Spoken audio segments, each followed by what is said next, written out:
kind of like the athletic, quick dry fabric. So that's most often what I wear if I'm not sporting some kind of crochet item. Stitching this week, I finished the perfect poncho that I was working on last week. It's from Salena Baca's book, 26 Simple Patterns for First Time Sweaters, Shrugs, Ponchos, and More. I really liked this pattern because it is very simple, very basic. Basically, if you know the basics of crochet, how to chain, and most of the pattern was done just with chains and double crochet. So if you know how to do those few stitches, then this pattern works up quickly. It's also worked with bulkier weight yarn, so that makes it go much quicker. It uses a size J crochet hook, which is kind of on the bigger end of crochet hooks. So yeah, it just worked out really nicely. I wish I had like a dress form or a mannequin that I could put the poncho onto so I could get some decent pictures, but I'll see what I can do in the future for taking better pictures of my finished projects. I chose to do this particular poncho in the largest size because of the amount of yarn that I had. I realized if I did it in the size that would fit me best, I would have yarn left over, but not enough to make another project. So I pulled out the like 6 or 8 rows that I had started with and started over to accommodate the size that would end up taking up most, if not all, of the yarn. And I kind of overestimated how much yarn I had because I didn't have enough to be able to put the fringe on the poncho. But a lot of people that I know in my personal life don't really like the fringe anyway, so if this becomes a gift for someone, it'll probably end up being a lot more appropriate because it doesn't have the fringe on it. Other than that, I had just enough to finish the poncho. Well, maybe not quite just enough. I was short by about 3 rows, but it still looks good, so that's all that matters. I had enough to make it around that one last time before I completely ran out. So yeah. And then I started another project from the same book called the Pistachio Poncho, and this one is for yours truly because I loved the pattern when I saw it, and I just think it's really cute. It's kind of a little capelet style poncho. So yeah, I'm making it with the recommended yarn in the pattern, Lion Brand Pound of Love, in the color that they used in the example in the book of Hunter Green. So really going very true to the pattern. I'm making the smallest size in the pattern, and so far so good. The one thing that I do have to say about the pattern, maybe a little bit of a criticism, is just my preference of stitches. The pattern starts out with the collar that's done in 64 rows of half double crochet just back and forth until you have the length that you need, and then you seam it to make like a tube, so it's kind of like a turtleneck style or cowl neck style collar. And doing that same stitch over and over again across all those rows just feels so daunting. I'll be so excited when I finally get to the more interesting stitch of the main body of the pattern. Doing the same stitch over and over and over and over kind of drives me crazy. So once I get into the stitch that needs a little bit more focus, I guess, I don't know, maybe not more focus, but like just has a little bit more interest to it, then I'll feel like a little more excited about the pattern. But right now I'm like, goodness, this feels like it's taking forever. It's only been a couple of days, but just doing the same stitch back and forth,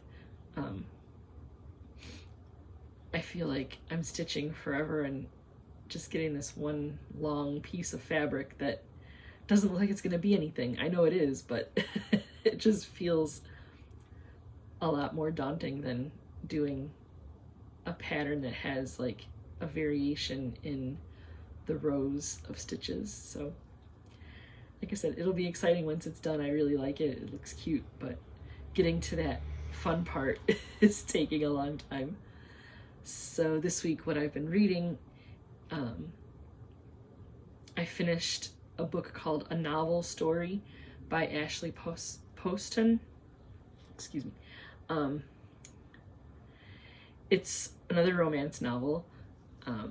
Definitely more story to it than there is the romance part, which is 100% the kind of story that I'm into. The romance is cute and all, but the meat of the story was more about like the characters and their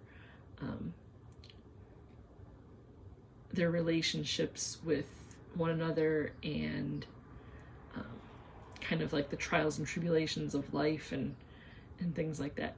So the concept of this story is that the main character, Eileen, is kind of struggling after having been left at the altar by her fiance, and she and her best friend have a book club that they meet with once a year for a little retreat. And just as time approaches for them to go on their retreat, best friend decides to take a romantic trip with her boyfriend and ditch the retreat. Poor Eileen is really looking forward to the trip after all of the misery that she's kind of been living through, so she decides to go ahead and go up to the cabin without her friends. But on the way there, her car breaks down, and that's where like all the excitement kind of ensues. It kind of reads a little bit like a Hallmark story where her car breaks down in like a small town, and when she's there, she feels like the town is familiar to her. And as she's going along, she realizes like it's familiar to her because the setting is the same as the place of her favorite romance series, and all the characters are the same. So it's kind of like this sci-fi deal where she like ends up in the romance novel. The author of the novel series dies before she finishes the final book in the series. So she realizes she's kind of in that final book and has to figure out kind of how to help all of the characters resolve their issues to get to their happily ever after in order for herself to achieve her happily ever after. So all of the fun stuff that happens in there when she's making all these connections and realizations of I'm living the novel are just really fun and interesting, and I really enjoyed this book, the way the author kind of like tied in the main character Eileen's kind of mocking of romance novels, and like how she just sees like all of the tropes and things like that, which are a lot of times the reason why we read romance novels, but then realizing like, yeah, it was just a fun little story, and seeing how everything kind of comes together for her, and just like I said, it's a fun novel. And then I started reading, and I'm just about finished. I'm like 78% of the way through a book called Middle of the Night by Riley Sager. This book is kind of like a thriller novel. The main character experiences a trauma as a child where he and his best friend are camping in the backyard one summer night, and at some point in the middle of the night, his best friend is kidnapped from the tent and never seen again. And so then he kind of goes through his whole life kind of wondering like whatever happened to his friend and all this stuff. And 30 years later, he's returning home to his childhood home, where his parents have decided that they're now going to retire and move to Florida, and he has to come home to try and like get everything together to kind of sell the house or whatever. And strange things start happening that make him think that his friend has returned, and then just his desire to want to like solve the crime kind of thing. He's reconnecting with other people from the neighborhood when he was young that also lived there, and obviously they were all traumatized, so they're kind of trying to help each other through that time.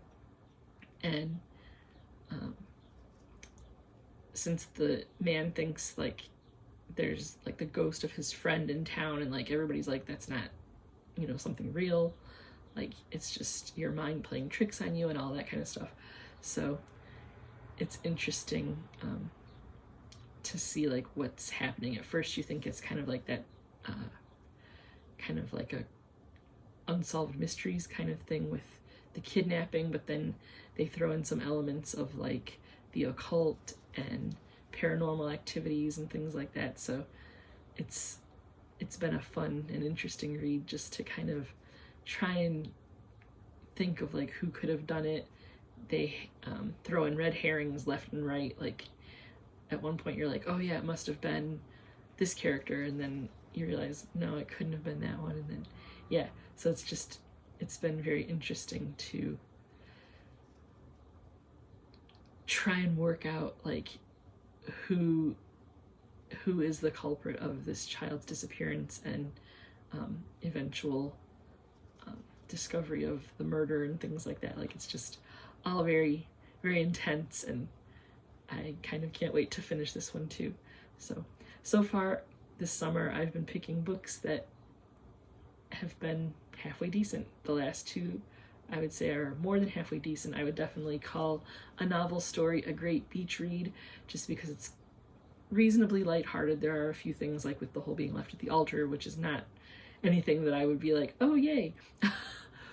But the rest of the story was definitely just fun and light reading, a nice little fluff piece. And then this one is just one of those like very gripping novels, middle of the night, like kind of almost is keeping me up at night thinking about like how something like that's like happening in like a suburban town. And just, yeah, it's one of those things like how people say, oh, I never thought that could happen to me. That's kind of the attitude of all the characters in this book, is like they feel like they live in like this peaceful little cul-de-sac and like nothing bad could happen, and then like the worst thing you can think of happens, and then kind of like how do you come back from that. So yeah, it's been interesting. Watching, I got my little buddy with me, Tim, to watch General Hospital. He is fully entrenched in the cult that is General Hospital. Like we make sure to watch it together every afternoon now that I've got him hooked. And he's like that he hates to admit that he actually does like it. So we've been having fun with that. It's nice to have my partner in crime to talk about all the drama and craziness that's General Hospital, because I used to talk to him about it, but now we talk about it together, so that's fun. And then our relaxing shows of Who's the Boss, Golden Girls, and 227 on Hulu that we watch just kind of mindlessly in the evening when we're winding down for the night, kind of like our own version of bedtime stories. And then my guilty pleasure on Hulu, The Secret is out now. I am watching The Secret Lives of Mormon Wives. It's complete trash and I love it. All of the drama and the cattiness, and yeah, it's just fun. I'm glad they're not my friends, but it's fun to watch. On Prime Video this week we watched a personal favorite of My Big Fat Greek Wedding. It's just like a fun show, partly because it's set in Chicago, which is near our hometown, and when we watch it we kind of like pick out places like, oh, we know that place and we know that place, and yeah, that's our fun little movie that we watched. And then we also watched a movie called Puppy Love, and again got the old boy to admit that rom-coms are not horrible. Like, he fought me on it tooth and nail, but now I've convinced him on more than one occasion to watch a rom-com with me, and depending on what it is, I can convince him, like, we have to watch this movie. So we watched Puppy Love, where two people meet through a dating app. They both have dogs. Their dogs have an intimate encounter, which results in the female dog becoming pregnant, and so then they end up being dog grandparents with one another, even though they can't stand each other after that first date because they're so opposite. And all of the crazy hilarity that ensues from them having to co-grandparent these puppies. And yeah, it was a fun little movie. The hook that got Tim to watch it is the ridiculousness of the doggy grandparent thing. Like, he was like, now that's funny. So that was what hooked him so that we could watch that movie together, and he really enjoyed it. He said it was great, mostly again because of the dog element. He loves dogs, so that made it bearable for him to watch. But it was a fun little movie. And then I've also started watching Pulse on Netflix, which is a medical drama. I am a sucker for medical drama, so since my favorite Grey's Anatomy is on hiatus for the summer, I got to get that medical drama fix. I finished The Pit a couple weeks ago, so now I am on to something new, and that is Pulse. So far I've watched 2 episodes, and they've both been pretty good, so I guess you could say maybe that I'm hooked on that too. Yeah, that's what I've been up to this week. Kind of a light week this week because we had some family visiting from out of town, so I've been really busy visiting and just having a good time with my peeps. So it's a short one this week, but that's what I've been up to. I appreciate everybody that comes in and gives a watch. If you're new here, awesome. I hope this brief little episode this week is a nice little appetizer for you and you come back again. If you have missed the other 21 episodes so far, you can take a look at the playlist that I have and check out previous episodes. If you enjoy and you want to come back for more, go ahead and hit that subscribe button. To the people that have been gluttons for punishment, no, I'm just kidding. For all of my returning viewers, thank you so much for coming back time and again. I love the engagement in the comment section. Everybody's always so upbeat and friendly and kind, and that's what I hope to continue to kind of foster here. And yeah, if you enjoyed the video, go ahead and hit that like button. Share with others because sharing is caring. And yeah, come back next week. Hopefully I'll have some more things finished. Maybe I'll have some cute crochet accessories since I've been kind of light on what I'm wearing lately. And if you're experiencing great weather where you are, make sure you get out there, get some fresh air, catch some vitamin D with that sunshine on your face, and I will see you next week. Bye-bye.